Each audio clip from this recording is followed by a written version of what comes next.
నాంపల్లి కోర్టుకి ఆయన వచ్చారు.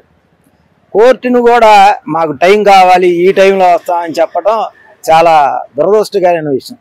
చట్టాల్లో ఉన్న, న్యాయ వ్యవస్థలో ఉన్న కొన్ని రుసుగులను అడ్డం పెట్టుకొని నిన్న చూసారా రప్ప అని వెళ్తున్నారు. ఇవన్నీ కూడా కోర్టు కూడా పరిగణలో తీసుకోవాలి. ఇలాంటి ఆర్థిక నేరస్తుడు ఇంతకంటే ఏం చేస్తాడు?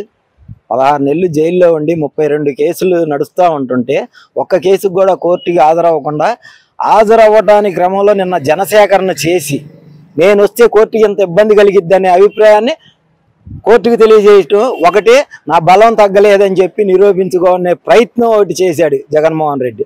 నిజం మాట్లాడండి, హైదరాబాద్లో అంతమంది జనసేకరణ ఎట్ట జరుగుతుంది? వీళ్ళు సొంతంగా జనసేకరణ చేసి నేను వస్తే ట్రాఫిక్ ఇబ్బంది, ప్రభుత్వానికి ఇబ్బంది, కోర్టులకు ఇబ్బంది అని చెప్పి కోర్టు వాయిదాలకి ఎగ్గొట్టడానికి జగన్మోహన్ రెడ్డి ఆడుతున్న నాటకం ఇది.